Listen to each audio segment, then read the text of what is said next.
All right. Welcome to the Sedated Man. Finally, the daughter series part 3. We were a little late, but I have somebody more than qualified to cover it. It's Sara Peterson. This one is part 3, Getting It Right. So, Sara, I want to thank you for being here. And why don't you go ahead and tell everybody a little bit about yourself? Sure. Well, thanks so much for having me. It's so great. It's a little bit about myself. I'm mom of 4. I've been married for almost 20 years. And I grew up Christian, and I still am practicing Christian. And yeah, I live in Idaho, and I homeschool my kids. So yeah, that's kind of a little bit about me. Well, that's awesome. So, so obviously, if anybody's been listening to the daughter series, the first one was about the abused. The second one was about the neglected. And this one, of course, is about the getting it right, because you had a great relationship with your dad, correct? Yep. And you still to this day have a great relationship.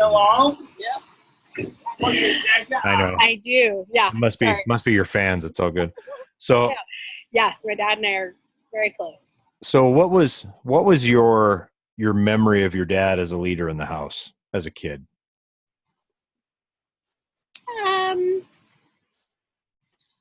My dad loved to talk about his beliefs. Mm-hmm. And so it was just always, it wasn't like difficult for him to talk about his beliefs, to share his beliefs, to open up scriptures, to take us to church. It just was part of his life. So growing up with my dad was just talking, it was just living our day-to-day life with him. Right. And he wasn't the type that just stood in front of you and taught at you. He actually took time with you, made sure you understood, that kind of thing. Correct? Yeah. Yeah. And, my dad was so good at explaining things, or at least that's how I felt, as a kid. Right. But yeah, so we would have things that, like, we always had a family night every week. And, he made sure to take us to church, and there would be times where we would have questions. So it would be like, sit down. Okay, we're going to open up, read about it, talk about it. Mm-hmm. But for the most part, it was just part of our day-to-day life, So now he homeschooled you, correct? Yeah. Mm-hmm. Okay. Why don't you cover that a little bit? Yeah, sure. So my mother worked outside the home. My father stayed home, and he homeschooled my sister and my brother and I. And one of the reasons that he did it is he wanted to be able to teach religion freely, as intermingled with just the other education that we had. Mm-hmm. He knew he would be able to do that. We couldn't do that when we were at school. So yeah, religious learning was just part of our day-to-day schooling and life. Right. And now, as a result of that, you are a homeschooler yourself. Yes. I always thought I was going to be normal, and I had a great experience. I loved being homeschooled, and I never was bitter or upset about it. I'm a college graduate. I was a nurse for years. So I feel like I'm a success story, but I thought, I'll just be normal. My husband and I thought we would just be normal. And then my first child was born, and then I was like, let's back up a little bit here, rethink this. But that gave me the courage, my dad doing it without the internet we lived in Alaska. And so if he did it, I was like, okay, I can try this. I can handle this. Yeah. So then your dad ultimately being the homeschooling you guys was a huge influence on whether you did it or not later on. Oh yeah, for sure. And do you ever ask him for pointers now, or did you when you first started? No, I don't think so. I haven't asked him a lot for pointers. Did he offer them anyway? I was so involved. I mean, sometimes he does. I mean, when I was trying to teach my kids to read, that was kind of a big one, because I'm like, help me out here. And he actually had kept the book that he taught us how to read from. So yeah, but I mean, he's just involved. You know what I mean? Yeah. He's around, and there'll be times where I'm like, hey, can you teach this history lesson? I have a doctor's appointment. And so, yeah, I don't necessarily know if I go to him for a lot of advice, but he's involved. That's good. So how would you describe your relationship then with your dad as a young girl as compared to now?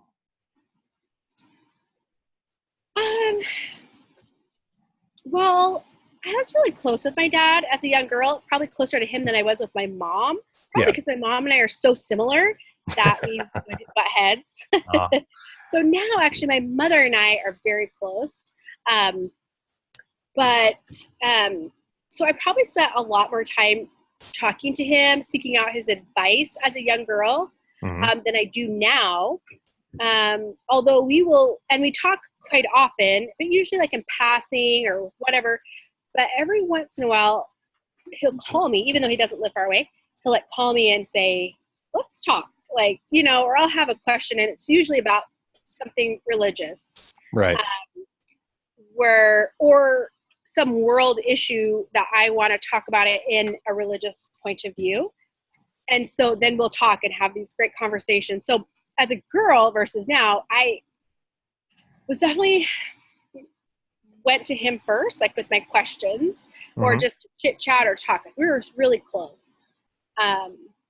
And we're still close, but I feel like I turn to my mother more now than I do for him. But I think that's probably a natural progression. Is he still pretty close with your siblings as well? Oh yeah. Yeah. That's very cool. All of us. Yeah. So you kind of touched on something there, and I just want to back up to it. So did your relationship with your dad, do you feel that it influenced how you picked a husband, how you decided whether your husband was it or not? Yeah, it absolutely did. So no questions at all. I knew how I wanted to be treated because I had watched my parents and my mother. They have this story about when they were going to go get married, and she just kind of laid it down. Like, this is how I will be treated. You will never, do X, Y, and Z. And these are, the ground rules. And my dad has treated her so well.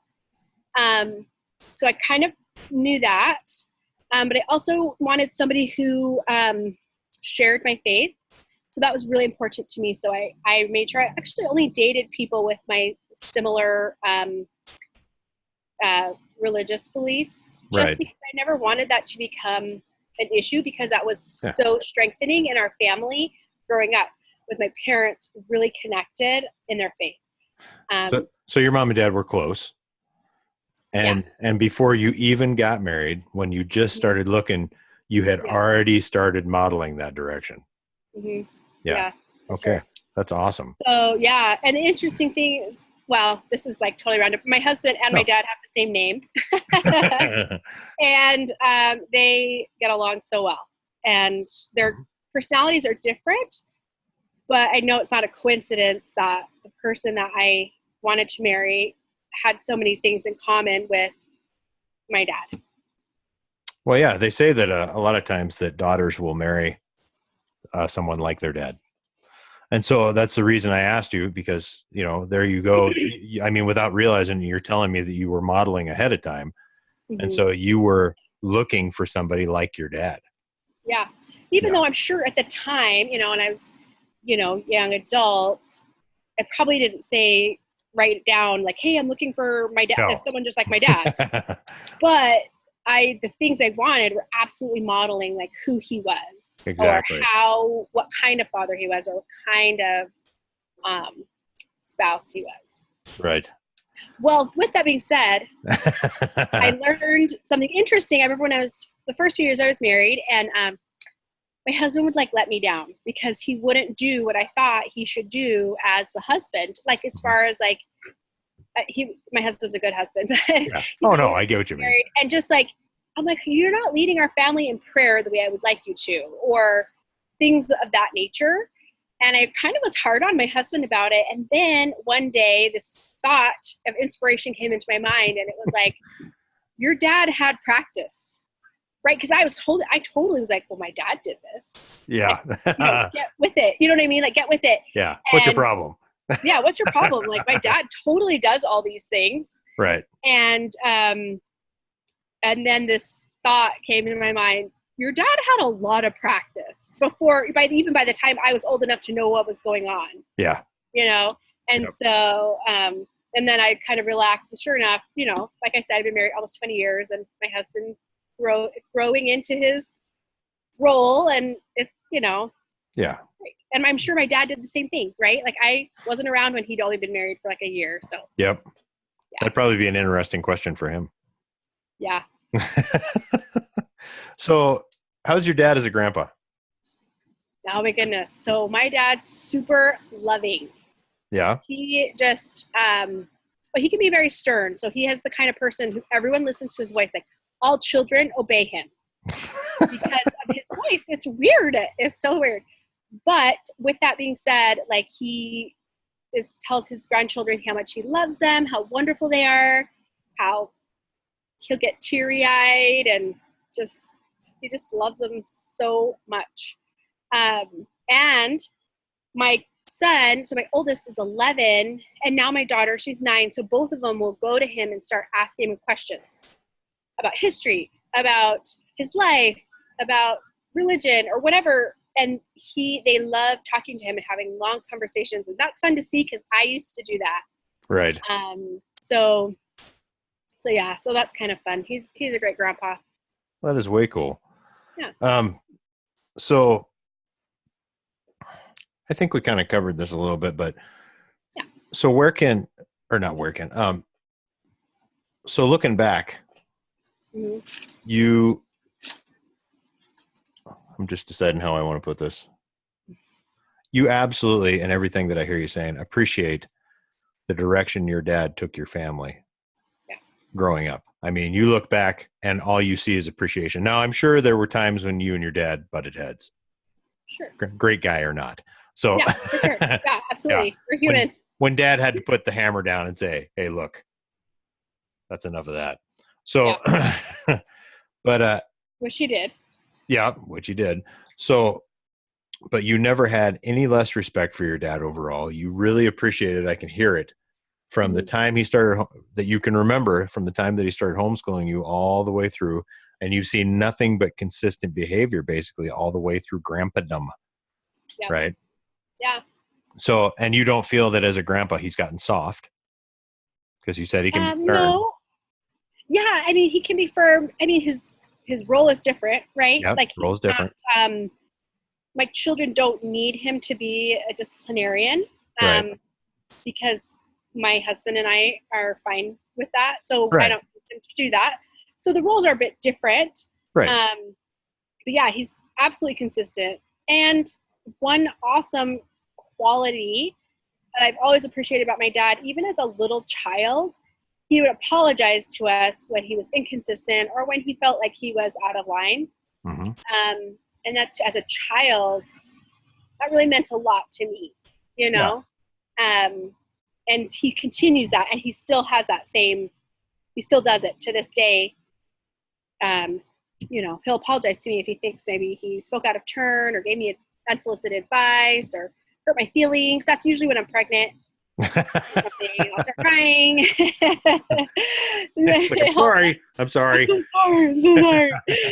So, he usually cracks some sort of like pregnancy joke, and then it's not funny.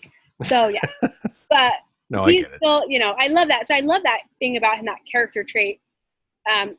So that I felt like he was a very consistent person, right, throughout his life.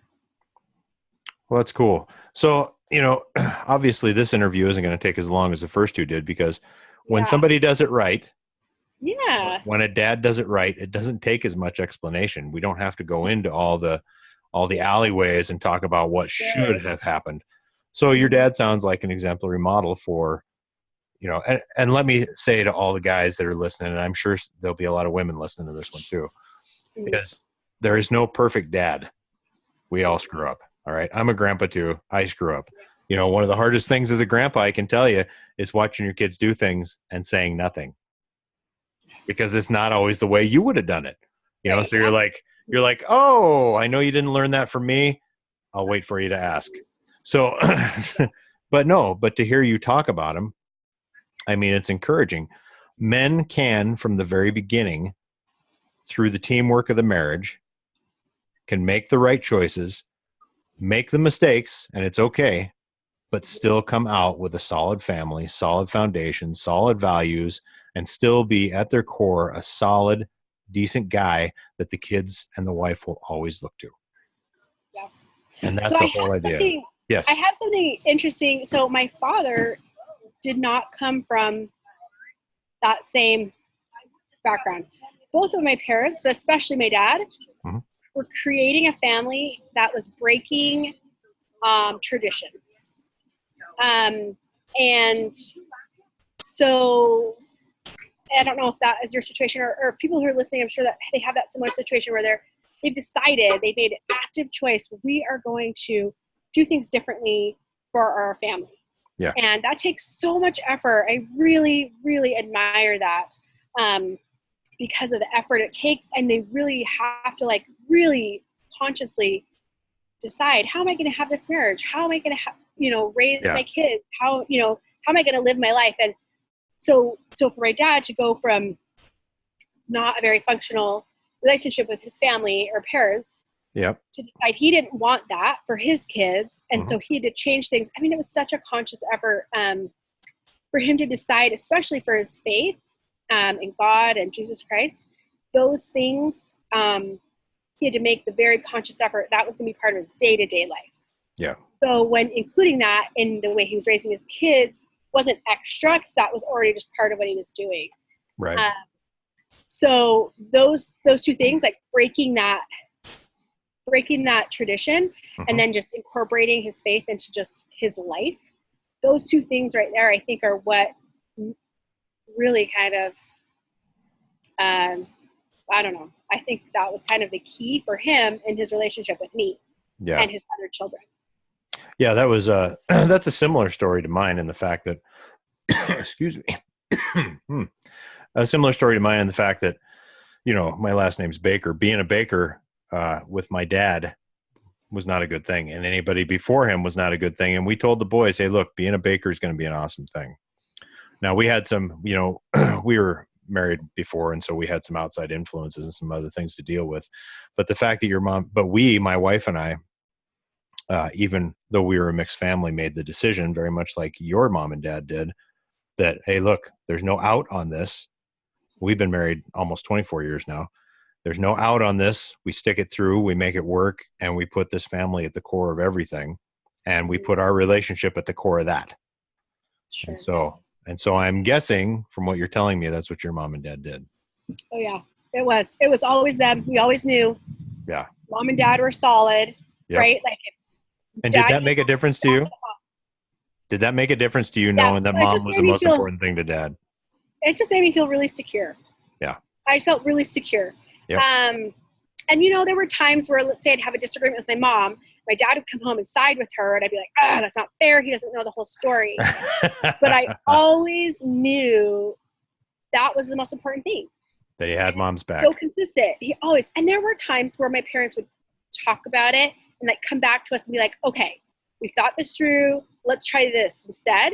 Yeah. But I always knew that no matter what, like he was always on her side. Yep. And it really just gave me a lot of confidence. Yeah. And I want the men and women listening to really hear that. My wife and I have done a ton of marriage counseling over the years, and that is the one thing that we always pound home, that in the beginning of creation, there was Adam and Eve. Okay. And there was something missing, and people forget what that is. There was something missing, and the Lord still said it was good. It's done. And that was children. There were no children, and the world was done. It was perfect without children. Okay. Mom and dad are the core of that whole deal. If mom and dad drift, the family drifts. And by your own admittance, and I think it's awesome, by your own admittance, mom and dad and your family coming together, drilling down and making sure that relationship was solid, gave you, like you said, confidence. You knew. I did. I knew where everything stood. It was no shaky ground. Exactly. Yeah. Exactly. That's awesome, Sarah. Awesome. Yeah. So, all right, Sarah. So what do you do? Where can people find you if you would like them to find you?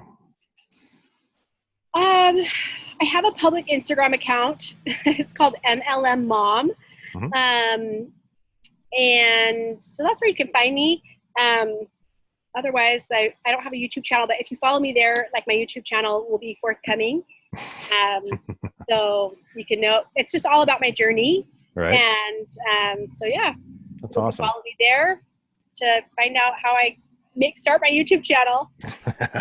All right. So here comes the question we ask everybody, even though this is the daughter series. Yeah. It's funny, before I ask this, the first two videos, or the first two daughter series, I wasn't going to ask this question, and I was asked by the two ladies to ask the question. So I'm going to ask you that question too. Okay.